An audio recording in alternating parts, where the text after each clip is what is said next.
Salam, saudara-saudaraku, bertemu kembali dengan saya, Pendeta Naik Situmorang.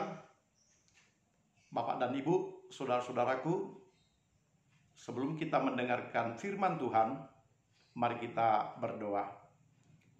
Ya Tuhan, Allah Bapa kami yang bertahta di kerajaan sorga, kami bersyukur kepada Tuhan yang bersama-sama dengan kami di dalam persekutuan mendengarkan sabda-Mu. Ya Tuhan, curahkanlah Roh Kudus-Mu kepada kami, agar kami dapat dengan jelas mendengarkan sabda Tuhan, dan kami memiliki kekuatan untuk melakukan kehendak Tuhan melalui pendengaran firman kami. Bersabdalah Engkau. Di dalam nama Tuhan Yesus Kristus kami berdoa. Amin. Bapak, Ibu, saudara-saudaraku, firman Tuhan yang menjadi renungan bagi kita pada hari yang berbahagia ini, yakni dari kitab Injil Matius pasal 21 ayat 33 sampai dengan 46. Demikian sabda Tuhan saya bacakan bagi kita sekalian. Dengarkanlah suatu perumpamaan yang lain. Adalah seorang tuan tanah membuka kebun anggur dan menanam pagar sekelilingnya. Ia menggali lubang tempat pemerasan anggur dan mendirikan menara jaga di dalam kebun itu. Kemudian ia menyewakan kebun itu kepada penggarap-penggarap, lalu berangkat ke negeri lain.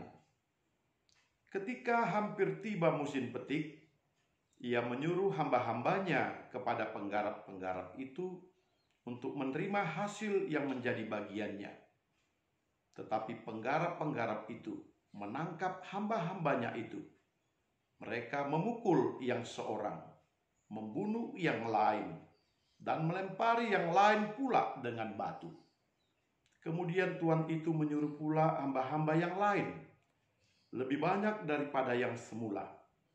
Tetapi mereka pun diperlakukan sama seperti kawan-kawan mereka. Akhirnya, ia menyuruh anaknya kepada mereka. Katanya, anakku akan mereka segani. Tetapi penggarap-penggarap itu melihat anaknya itu. Mereka berkata seorang kepada yang lain, ia adalah ahli waris. Mari kita bunuh dia, supaya warisannya menjadi milik kita. Mereka menangkapnya dan melemparkannya keluar kebun anggur itu, lalu membunuhnya. Maka apabila tuan kebun anggur itu datang, apakah yang akan dilakukannya dengan penggarap-penggarap itu?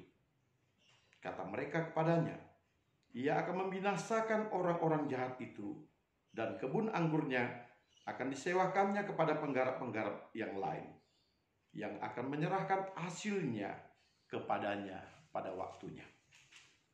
Kata Yesus kepada mereka, belum pernahkah kamu baca dalam kitab suci, batu yang dibuang oleh tukang-tukang bangunan telah menjadi batu penjuru. Hal itu terjadi dari pihak Tuhan, suatu perbuatan ajaib di mata kita. Sebab itu, aku berkata kepadamu, bahwa kerajaan Allah akan diambil daripadamu dan akan diberikan kepada suatu bangsa yang akan menghasilkan buah kerajaan itu. Dan barang siapa jatuh ke atas batu itu, ia akan hancur, dan barang siapa ditimpa batu itu, ia akan remuk. Ketika imam-imam kepala dan orang-orang Farisi mendengar perumpamaan-perumpamaan Yesus, mereka mengerti bahwa merekalah yang dimaksudkannya, dan mereka berusaha untuk menangkap dia. Tetapi mereka takut kepada orang banyak, karena orang banyak itu menganggap dia nabi. Amin. Bapak, Ibu, saudara-saudaraku yang kekasih, di dalam perumpamaan yang disampaikan oleh Yesus ini, Yesus ingin agar para pendengarnya dengan cepat dapat menangkap pesan apa yang Yesus ingin sampaikan. Perumpamaan memang merupakan suatu cara yang baik agar orang dapat membandingkan tokoh-tokoh yang di dalam itu kepada siapa dicerminkan. Kira-kira apa yang dimaksudkan oleh perumpamaan itu. Dan perumpamaan merupakan suatu cara yang cepat membuat orang sadar apa yang mau dikatakan melalui perumpamaan itu. Dan Yesus merupakan tokoh yang luar biasa di dalam menyampaikan perumpamaan-perumpamaan. Yesus seringkali mengambil perumpamaan dari apa yang Yesus lihat. Mungkin dari pertanian, dari kebun anggur, dari benih yang disaburkan petani, dari pohon ara, dan banyak perumpamaan-perumpamaan yang Yesus telah sampaikan kepada orang banyak. Yang di dalamnya juga ada imam-imam kepala, tua-tua Yahudi, dan juga orang-orang Farisi yang lainnya. Pada kisah yang kita dengarkan saat ini, Yesus mengisahkan tentang perumpamaan tentang penggarap-penggarap kebun anggur. Bapak Ibu, dikatakan di dalam kisah yang dikatakan oleh Yesus, ada seorang tuan yang memiliki kebun anggur. Kebun anggur ini benar-benar dikelolanya dengan baik. Kebun anggur ini dikatakannya bahwa dia telah membuka dan kemudian anggur yang telah ditanami itu di semua kelilingnya dibuat pagar. Lalu dia juga membuat lubang tempat memeras anggur. Dan juga menara jaga untuk melihat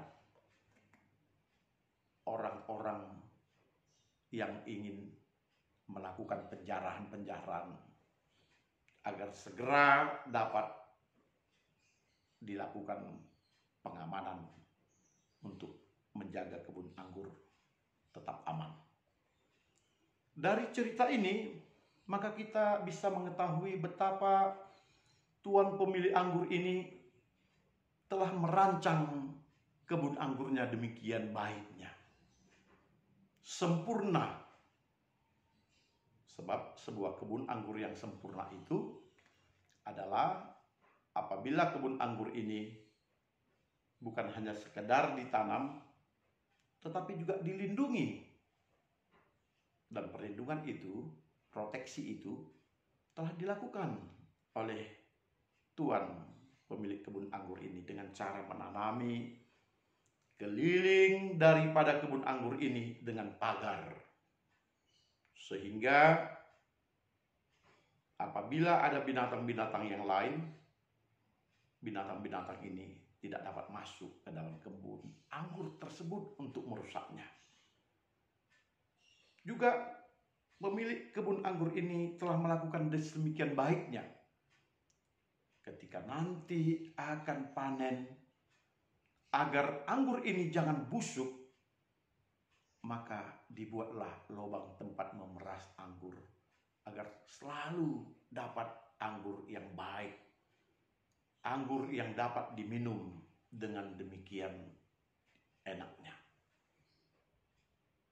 Bapak Ibu, dari kisah ini kita mau katakan bahwa pemilik kebun anggur ini sangat mencintai kebun anggurnya. Sangat mengasihi dan membuat supaya kebun anggurnya ini berbuah dengan baik, menghasilkan anggur yang baik, dan hasilnya dapat segera diproses menjadi anggur yang baik. di dalam pemikiran pemilik kebun anggur bahwa kebun anggur ini akan menghasilkan anggur yang luar biasa baiknya. Bapak dan Ibu, saudara-saudara, pemilik kebun anggur ini ketika melihat sedemikian sudah baik, lalu dia menyewakan kepada para penggarap-penggarap. Bapak dan Ibu, biasanya pemilik kebun anggur menyewakan kebun anggur kepada para penggarap oleh karena dia akan pergi atau dia tidak tinggal di kota itu, atau dia mempunyai pekerjaan yang lain juga yang dia harus kerjakan. Atau mungkin dia ingin memberikan kesempatan kepada para penggarap mendapatkan pekerjaan yang baru agar mereka boleh bekerja, tidak menjadi pengangguran lagi.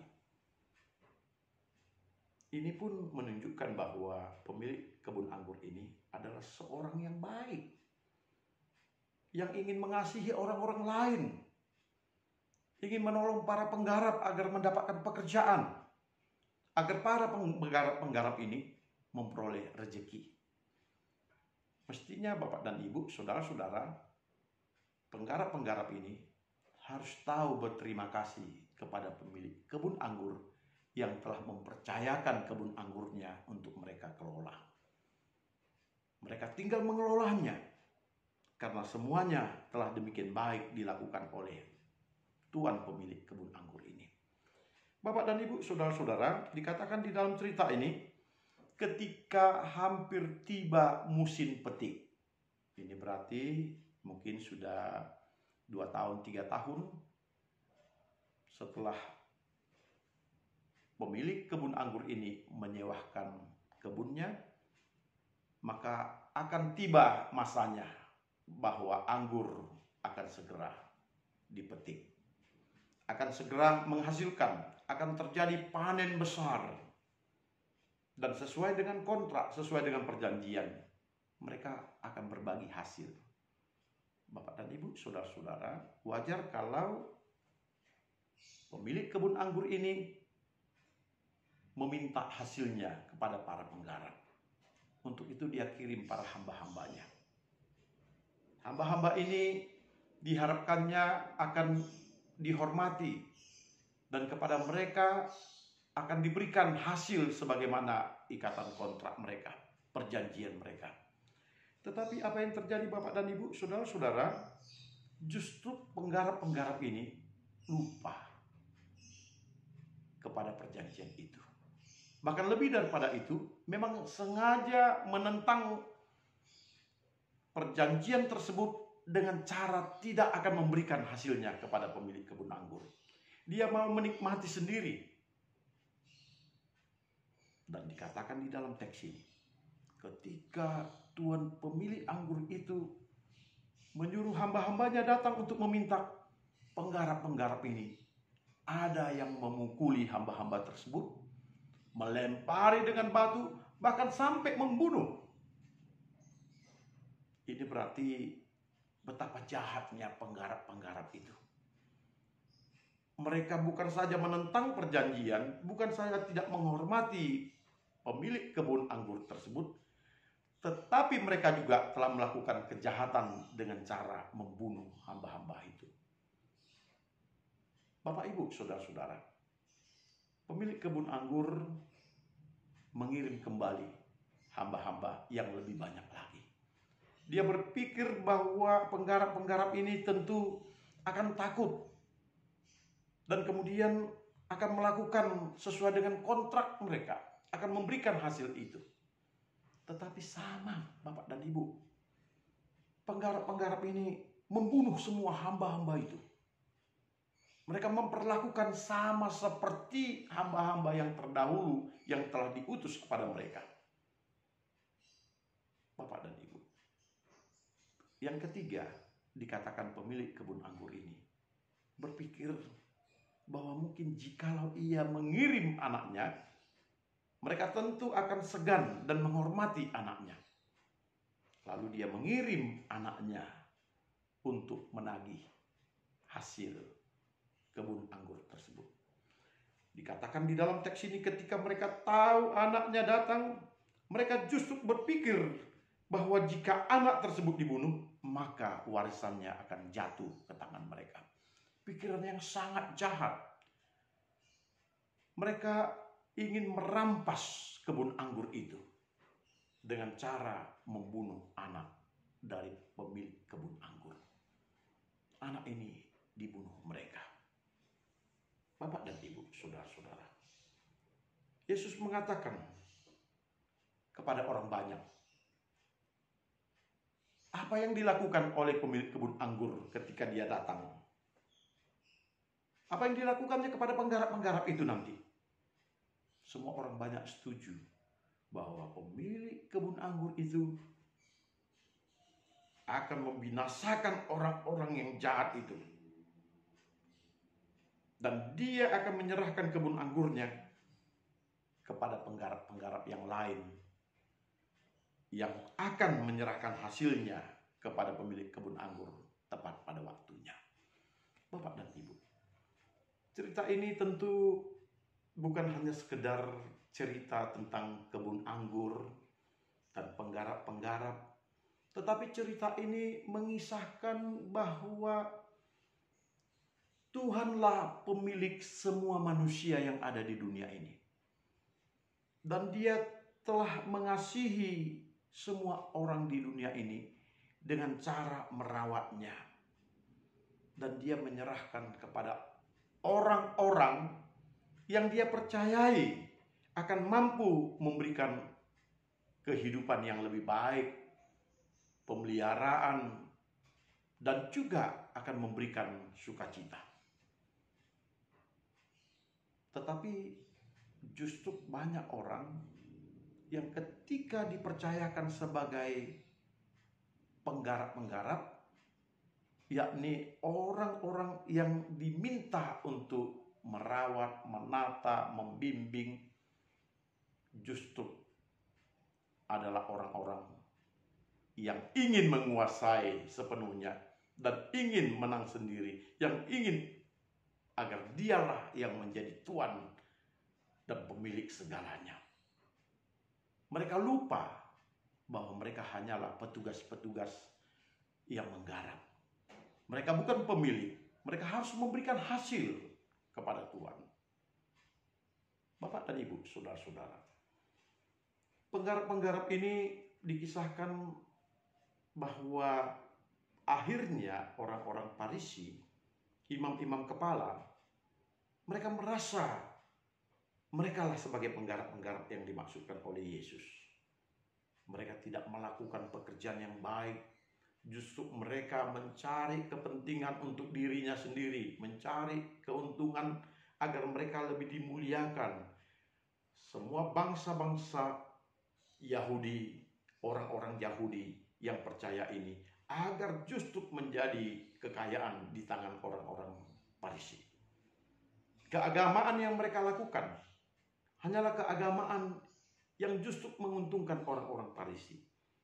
Orang-orang yang beragama, mereka peralat agar setia melakukan Taurat, tetapi mereka sendiri tidak melakukannya. Mereka hanya mendapatkan keuntungan, baik keuntungan dari persembahan, keuntungan dari pengorbanan kurban-kurban, keuntungan dari berbagai pajak untuk bait suci. Tetapi mereka sendiri tidak melakukan tugasnya, merawat dengan baik dan memberikan hasil kepada Tuhan. Bapak Ibu, mungkin cerita ini juga akan sangat menggelitik ketika diperhadapkan kepada kita pada masa ini. Ketika kita diberikan kepercayaan oleh Bapa di sorga menjadi pelayan, melayani orang banyak, baik di gereja maupun di masyarakat. Orang memberikan kepercayaan yang besar kepada kita untuk kita bisa membangunnya, membuatnya baik, dan juga boleh makin dekat kepada Tuhan di dalam peragamaan dan sosial dan kebaikan-kebaikan yang lain. Tetapi mungkin kita juga harus memikirkan, apakah kita melakukannya dengan baik?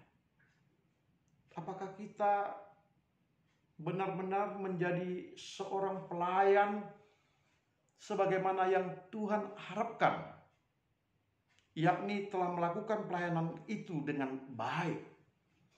Dan kemudian apakah kita juga telah memberikan hasil kepada Tuhan melalui apa yang telah kita layani? Mari kita melakukannya dengan baik agar kita bukan menjadi bagian daripada penggarap-penggarap yang dikatakan di dalam cerita ini. Kita hanya mencari keuntungan, bahkan kita ingin menguasainya agar kitalah yang menjadi pemilik tunggal. Kita merampas kemuliaan daripada Allah, kita merampas hak Allah, kita merampas apa yang Allah berikan untuk kehidupan orang yang banyak. Bapak, Ibu, saudara-saudara yang kekasih, penggarap-penggarap ini adalah orang-orang yang tidak dapat dipercayai. Itu sebabnya mereka ini adalah orang-orang yang kepadanya tidak diberikan apa-apa lagi. Mereka akan tersandung oleh kedatangan Yesus. Yesus datang agar kiranya orang-orang banyak yang tidak terlayani dengan baik diberikan pengharapan. Itu sebabnya dikatakan, batu yang dibuang oleh tukang-tukang bangunan telah menjadi batu penjuru. Imam-imam kepala, orang-orang Farisi, demikian membenci Yesus Kristus. Tetapi justru Yesuslah batu penjuru itu yang akan menentukan apakah mereka sebagai orang yang percaya, yang telah melakukan tugasnya kepada Allah, atau justru mereka seperti penggarap-penggarap. Yesus melayani dengan baik.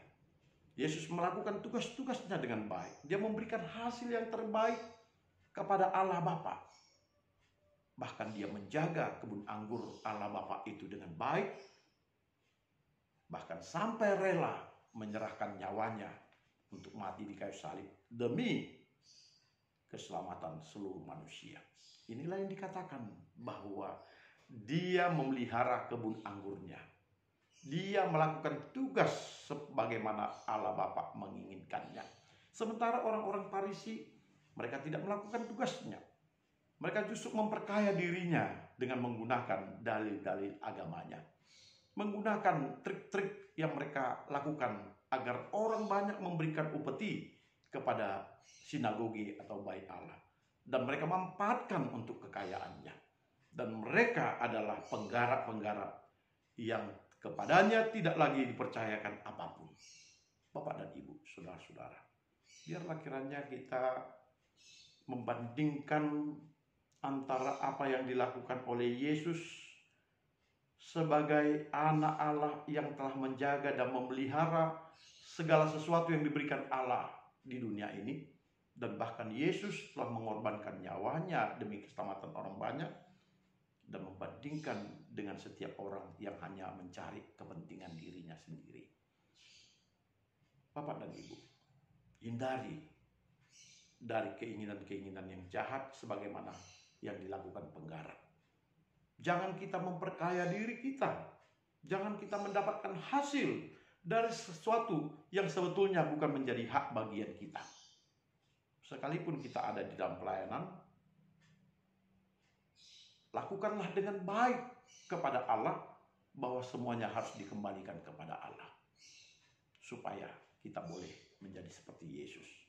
Bahwa dialah yang memelihara kebun anggur itu dengan baik. Mudah-mudahan kita juga dapat menjadi alat bagian daripada Yesus, ikut turut serta menjaga kebun anggur Allah dan memberikan hasil yang terbaik kepada Allah. Amin. Kita berdoa. Kami bersyukur kepada Tuhan, firman-Mu telah mengajari kepada kami betapa kami harus berlaku seperti Yesus yang turut serta menjaga kebun anggur Allah, yakni semua orang-orang ciptaan-Mu yang Kau tempatkan bersama kami di bumi ini, agar kami boleh melakukan pelayanan, boleh mengasihi mereka, boleh menjaga mereka, bahkan mempersembahkan mereka sebagai suatu persembahan yang terbaik sebagaimana Allah inginkan. Sebagaimana Yesus telah melakukan sesuatu yang baik menjaga kebun anggurnya dengan cara mengorbankan nyawanya demi keselamatan orang banyak. Kiranya kami juga boleh berbuat baik. Kami bukan seperti penggarap-penggarap yang memperkaya dirinya dari hasil yang bukan dia miliki. Terima kasih Tuhan. Kiranya firman-Mu menjadi renungan bagi kami, menjadi introspeksi bagi diri kami untuk memikirkan apa yang kami berikan kepada Allah. Sebagaimana Allah telah percayakan kebun anggur-Mu kepada kami. Di dalam nama Tuhan Yesus kami berdoa. Amin. Salam.